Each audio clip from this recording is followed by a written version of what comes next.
Hello everyone and welcome for another short video. This is Ahmed Mustafa coming to you again. Today I'm going to talk about a very important topic in the field of HLA, and I'm going to focus today on the association of the HLA DR beta 1 with the DR beta 3, 4, 5. And from the figure here, you can see that I put 4 different haplotypes. But one of the most important question, you can see here there are DR beta 1, DR beta 3, DR beta 4, and DR beta 5. So where is the DR beta 2? So basically, when they discover the DR, the first one they discover, they give it the name DR beta. And then later on, they found another DR beta. So now they started to put numbers to differentiate between each one. The first one got the number 1, and the next one got the number 2. And then they found the number 3, and the number 4, and the number 5. And the orders they found them was when they giving them the number that matched the order. So later on, when they did some functional assay, means they were looking at some of the expression of this DR on the surface of the cell, they did not find that the DR beta 2 is expressed. So they figured out that the DR beta 2 is a pseudogene. And that's resulted that they eliminated the DR beta 2 from the significance or the clinical significance of the DR beta gene. But because they already gave them the number 2, they did not go back and reorder these genes again. So that's why we stick up to now with this name, the DR beta 1, the 3, 4, and 5. So let's talk about each of these 4 different haplotypes. As you can see, the first one is called the DR1 haplotype. And this haplotype, you know that haplotypes means a set of genes that are inherited together. Like they usually comes together as one set of genes. They don't segregate, like when they segregate as one block. So the first block, or when it get inherited to individual, the first one is called the DR1 haplotype.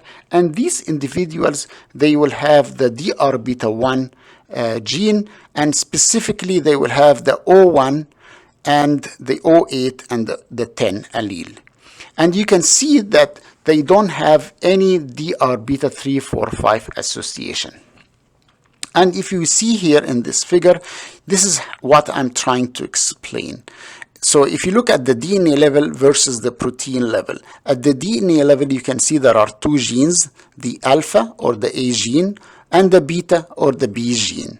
When it forms the protein, the alpha and the beta combine and form one molecule, which is called the DR beta 1 molecule. Now let's talk about the next haplotype. And these haplotypes are also inherited together. So you can see that when you see the DR beta 1 with the specific allele 15 and 16, they are inherited with the DR beta 5 gene. And if we look here at the figure, you can see that this individual has actually 2 beta chain and 1 alpha chain. So when they form the DR beta 1 or DR beta molecule, they will form 2 molecules, the DR beta 1 and the DR beta 5. So they can share the same alpha gene, but they will be different in the beta gene, and they form 2 molecules. Now let's take another example, which is the DR52 haplotype. And these individuals will carry the following alleles. So DR beta 1, O3, 11, 12, 13, and 14. So if you find these genes in the individual, you will know that they are associated with the DR beta 3 gene. And again, the last haplotype is the DR53 haplotype. And this individual will carry the DR beta 1, O4, O7, O9, and they will have the DR beta 4 association. So what I'm trying to explain to you, this is like 99% of the cases is like that. But sometimes you can see exception. Like sometimes you can see some association with other DR beta 5 here, or you can see actually some of the DR beta 5 are here. So So I'm just trying to focus on the common, but I just want you not to miss also the less common. So, and that's why even in most of the labs, they still do the typing for both the DR beta 1 and the DR beta 3, 4, 5. They don't only depend on association, because there are still some exception. Thank you again, and I would end this short video, and I will try to do more videos in the future. Thank you again.